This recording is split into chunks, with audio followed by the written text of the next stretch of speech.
আপনাদের অনেস্টলি বলি, আমাকে আমার নিজের সাহস এবং দেশপ্রেম নিয়ে আমার একটু আত্মতৃপ্তি আছে। কিন্তু আমি যখন মাহমুদ ভাইয়ের দিকে তাকাই, আমাকে যদি কেউ জিজ্ঞেস করে মাহমুদ ভাই কি আমার চেয়ে সাহসী, আমি বলবো অবশ্যই সাহসী। মাহমুদ ভাই কি আমার চেয়ে বেশি দেশপ্রেমিক? অন্য কারো নাম বলে আমি সন্দেহ করতাম, কিন্তু মাহমুদ ভাইয়ের নাম যদি কেউ বলে আমি সন্দেহ করব না। এবং আমরা সেই শাহবাগের দুঃসহ দিনগুলোতে আপনাদের একটু মনে করিয়ে দিই, আমার রুমে আগুন দেওয়া হয়েছিল, 16 থেকে 20টা ব্যানার টাঙিয়ে দেওয়া হয়েছিল যে আমাকে ঢাকা বিশ্ববিদ্যালয় থেকে বহিষ্কার করা হবে। প্রচণ্ড মানে অদ্ভুতই লাগতো যে এইরকম একটা সময় বাংলাদেশে আসবে যে সামান্য একটা কথা বলার জন্য রুমের মধ্যে আগুন দিয়ে দিল।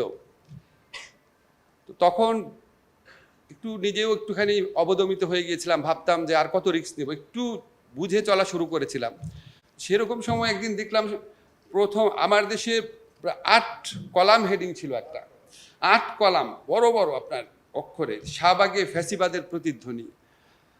মানে আমি বিশ্বাস করতে পারি না এটা সম্ভব ওই সময় বসে এরকম একটা হেডলাইন করা। আমার তো মনে হয় মাহমুদ ভাই শুধু এই হেডলাইনের জন্য বাংলাদেশের সাংবাদিকতার ইতিহাসে, প্রতিবাদের ইতিহাসে চিরস্মরণীয় হয়ে থাকবে। এই দেশে ভারতীয় আধিপত্যবাদ এবং জুলুমের বিরুদ্ধে উনি যেভাবে রুখে দাঁড়িয়েছে, আমাদের প্রত্যেক তরুণের জীবনে এটা একটা পাথেয় হয়ে থাকুক।